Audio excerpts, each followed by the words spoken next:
What's up guys, welcome back to another video. Today I'm going to be reviewing Game Week 24 in the Premier League. We start off at the Etihad, Manchester City against Everton. I predicted a 3-1 Man City win. They won 2-0, Erling Haaland scoring 2 goals. The first one was a proper poacher's goal, the second one was brilliant. I said Brandtweit would pocket Erling Haaland, and for the most part he did, but he got absolutely brushed aside for this goal, man. He is back. Despite the fact that Manchester City did get the job done, they only had 3 shots on target in the whole game. Testament to Everton's fantastic defensive performance. But despite that, I thought Foden and Doku were very good in this game. Maybe the end product wasn't quite there for both of them, but they looked dangerous, especially Doku, the way he just glided past defenders. Once he gets that last ball right, he's going to be unstoppable. But De Bruyne once again showed his importance in this game because he came on off the bench, and that's when the tide sort of turned. That's when Man City got their first goal, and he assisted the second one as well. He should have had a goal himself right at the end. Fulham Bournemouth, I predicted a 1-1 draw. Fulham ended up winning 3-1. Fulham only had 7 shots in this game compared to Bournemouth's 24. But Fulham had 6 on target to 4 for Bournemouth. But Fulham were the better side. They created the more meaningful opportunities, as you could tell by the shots on target. Mooney's got 2 goals. Mitrovic left in the summer. Jimenez came in and had been on a decent goal-scoring run before his injury. Muniz can now step in and take over, at least even for just a little while. It's very beneficial for them. But that's now 5 games in a row for Bournemouth without a win. The last win came against Fulham. Bournemouth did get better in the second half. Fulham were all over them in the first half, but it still wasn't a good enough performance for a club that had been doing so well until very recently. Liverpool-Burnley, I thought Liverpool would win 3-1, and they did. Liverpool took the lead through Jota, a corner. Once again, Burnley can't defend corners. Trafford is 6'6". How is he so bad at grabbing a ball in the air? I just don't get it, man. He ran into his own defender, an easy chance for Jota, but it was still a good header from him, and Liverpool took the lead. Burnley then equalised after Odegaard just breezed past Trent Alexander-Arnold, got a corner, and Burnley scored from their own set piece. So went into half-time at 1-1. Trent Alexander-Arnold then got injured and got taken off. And in the second half, Burnley had some big chances, man. Fofana had 2 huge ones. He fluffed them both. Odegaard had one from a rebound from one of the final ones. But Liverpool had their own chances. Luton Town against Sheffield United, I predicted a 2-2 draw. There were 4 goals in the game, but it was a 3-1 Sheffield United win. It was a poor result for Luton because they just got a fantastic draw at St James's Park. They'd smashed Brighton before that. They'd got a draw at Burnley before that, but in this game they just weren't too good, in all honesty. Cameron Archer missed a sitter right at the start, but then he scored a really nice goal the half-an-hour mark. Shushed all the Luton fans out, which is just really nice to see. Sheffield United showed a lot of heart in this game as well, which they did not show at all against Aston Villa. And Vinny Souza was really good in this game. He scored a really nice goal, but his overall game was just really good, although he did give away a penalty, which I think was harsh, but was correct, as was the penalty that Sheffield United got. Both very controversial. A lot of people saying neither were penalties. I mean, the one that Sheffield United got, the Luton Donny literally stopped the ball from potentially going in the net.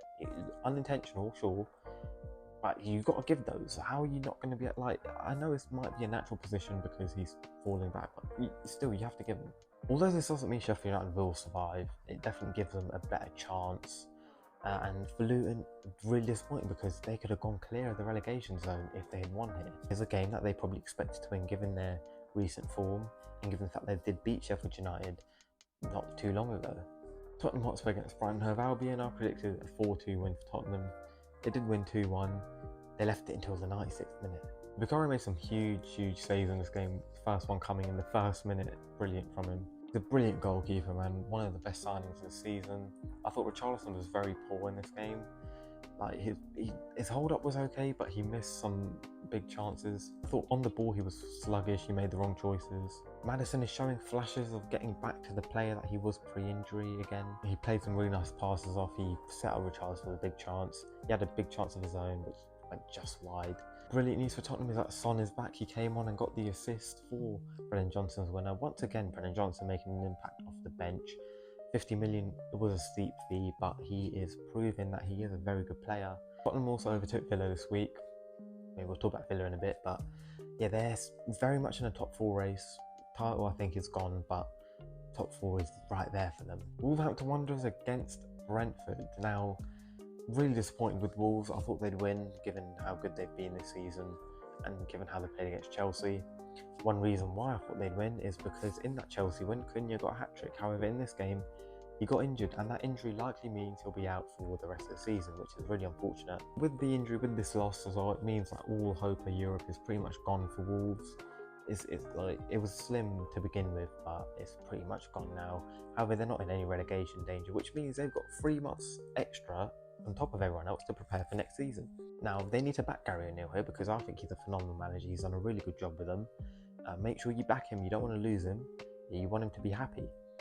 Pedro Neto is likely to be sold in the summer to help comply with FFP regulations, so they might have to be planning without him, but they've got 3 months head start. You know, they can look for his replacement, they can look for whatever they need for their squad. Their start in this game was terrible. The first 20 minutes was all Brentford. Morpie had a couple big chances. However, as the game went on, Wolves did get into a bit more. Neto had 2 big chances, one of them cleared off the line.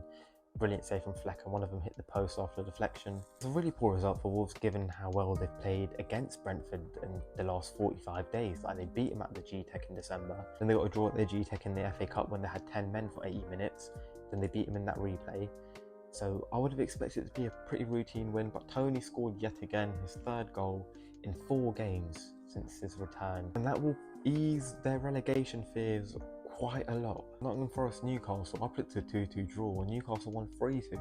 It was 2-2 at half time. A very good first half, man. Nottingham Forest attack looks really threatening, and they also could have had a pen in the second half when Awoniyi was kind of tripped by Dubravka. I think I can see why it wasn't given, because it kind of looked like Awoniyi was looking for a bit. He almost put his foot on Dubravka's arms, but Dubravka was stretching for it. You could argue he got in his way.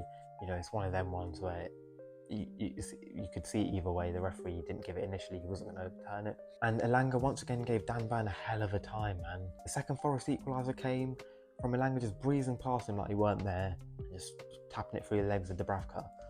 Dan Burn cannot be starting against quick wingers.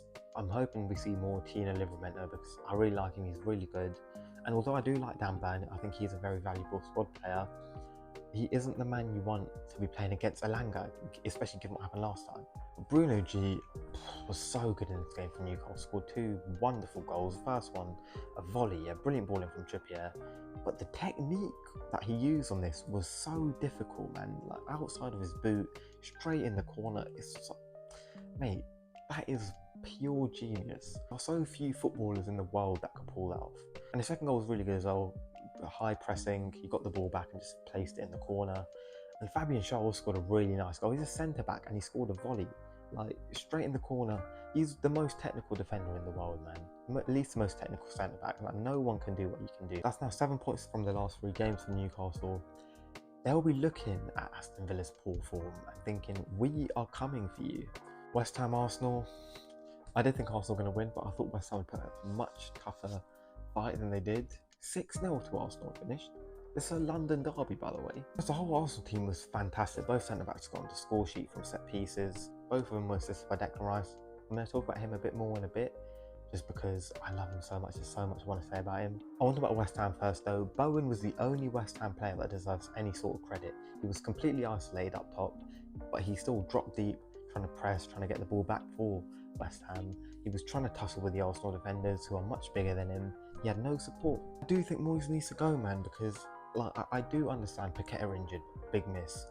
Antonio injured, another big miss. But you've got Cornet on the bench. Why is he not playing on the left wing? Why is Mabama not getting a chance? You know, if you play Mabama as a striker, Bowen on the right, Kudus down the centre, Cornet on the left, you have some attacking intent. You have a potential to score. They've not scored in the last 3 games. And it's no coincidence that that is because they're playing a fullback on the wing and they're playing 3 more, defensive midfielders. How are you going to get any goals? You're putting Bowen up front, which means he can't get involved in the build-up because he has to hold the line. Like, Moyes, what are you doing, man? There was literally no attacking intent from West Ham at all. They looked so sluggish. Like, they were just walking around. They were letting Arsenal do whatever they wanted. The team was so disjointed in this game. Embarrassing. And the fans walking out, I can completely understand it. People saying, oh, they're not real fans. Oh, you should never walk out. Like, most of the people saying that have never gone to a game in their lives. 4-0 at half time when they're showing nothing. Of course you're going to leave. I think the West Ham fans were well within their rights to walk out after that, because there's no point showing your support for the team when they quite clearly didn't care. On to Arsenal, I think Ødegaard was really good. He's been so good since the winter break, man. Like, he's come back a different player. He was so poor in the first half of the season, but now this looks like the Ødegaard that we saw last season. getting involved in everything, dropping a bit deeper, playing some beautiful passes, dictating the tempo. Trossard and Martinelli were really good. Trossard scored a beautiful goal. Could have had a couple more in all honesty. Saka was really good, scored 2 goals, one of which was a penalty, but he earned the penalty and he would have scored if he hadn't got taken out.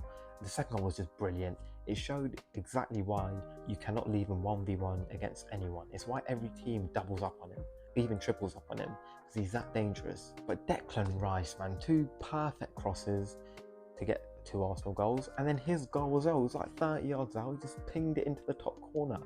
People think the guy is just a holding midfielder. Nah, man, he's the complete midfielder, complete package. You can do everything, and I just love him so much, man. Arsenal are so lucky to have him. 105 million, an absolute steal.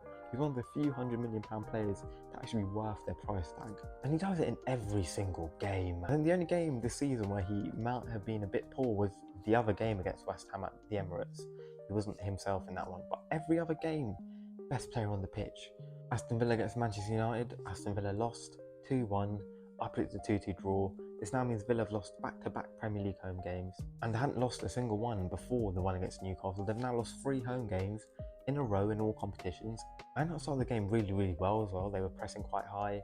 They were creating more with the ball. They looked a bit more solid, but then Villa started to get more into their groove. Ramsey was really dangerous throughout the game. He picked up this position sort of in between Dalot, Casemiro and Varane, and he had a lot of space all the time there.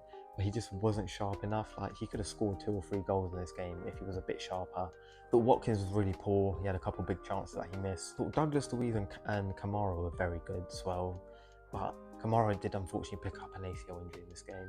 It's the 3rd ACL injury that Aston Villa have suffered this season.